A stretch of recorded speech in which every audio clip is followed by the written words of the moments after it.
السلام علیکم ورحمۃ اللہ وبرکاتہ۔ بارے میں یہی ہے کہ یہ تو حدیث پاک برحق ہے کہ اس ماہ مبارک کے اندر جب یہ اذا داخل رمضان فتحت ابواب الجنہ وغلقت ابواب جہنم وسلسلت الشیاطین او کما قال علیہ السلام، کہ جب رمضان المبارک کا بابرکت مہینہ آتا ہے تو اس وقت اللہ تعالیٰ جنت کے دروازے کھول دیتے، یا اپنی رحمت کے دروازے، آسمان کے دروازے کھول دیتے، جہنم کے دروازے بند کر دیے جاتے، اور اس طرح شیاطین کو جکڑ دیا جاتا ہے۔ یہ حدیث پاک برحق ہے، لیکن اس سے یہ استدلال کرنا کہ جو بھی رمضان المبارک کے اندر فوت ہو وہ سیدھا جنت کے اندر جائے گا، تو یہ استدلال مطلقاً اس سے نہیں کیا جا سکتا۔ یہ ہو سکتا ہے کہ جو ایمان والا ہے وہ اس ماہ مبارک کے اندر جو بھی مومن ایمان والا مرے گا، فوت ہوگا، تو اس سے عذاب قبر اٹھا لیا جائے گا، اور پھر باقی حساب کتاب قیامت والا وہ تو ہونا ہے، وہ برحق ہے، وہ حساب کتاب لازمی ہوگا۔ لیکن یہ ہے کہ جو قبر کا عذاب ہے وہ اس سے اٹھا لیا جائے گا، جس طرح علامہ جلال الدین سیوطی رحمۃ اللہ علیہ شرح الصدور کے اندر ذکر فرماتے ہیں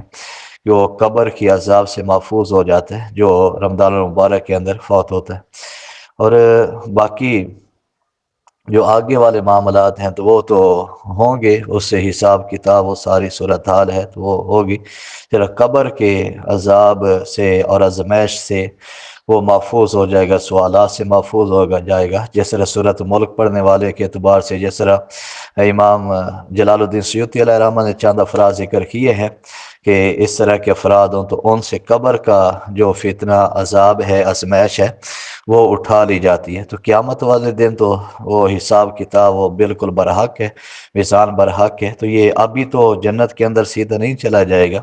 روحوں کے مقام مختلف ہوتے ہیں، تو جو جہنم سے بچ گیا تو یہ مطلب نہیں ہے کہ سیدھا جنت کے اندر چلا گیا، تو اس پر وہ باقی معاملات موقوف ہوں گے۔ تو بہرحال جو قبر کا فتنہ ہے، ازمائش، اس سے محفوظ ہو جائے گا، یہ بھی اس کے لیے جو مومن ایماندار ہے،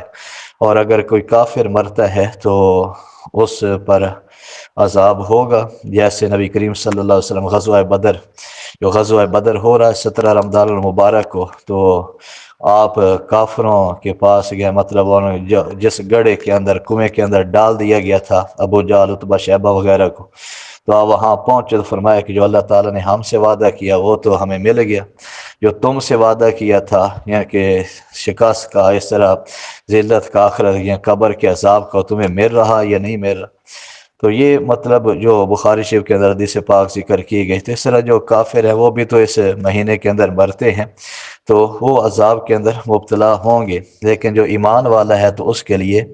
اللہ تعالیٰ جنت کے دروازے کھول دیتا ہے۔ تو یہ مطلب ہے کہ جو جنتی ہیں ان کو تو وہ سارا اس کے فیوز و برکات اور وہاں کی نعمتیں وہ دیکھے گا، حاصل ہوں گی، لیکن جو اس طرح بندہ ہے، گناہ گار ہے، تو اس کو جو قبر کی ازمائش ہے، سوالات ہے، اس سے محفوظ کر دیا جائے گا، لیکن قیامت والے دن حساب کتاب وہ ہوگا کہ اس کے نیکیوں برائیوں کے اعتبار سے قیامت والے دن حساب دینا پڑے گا۔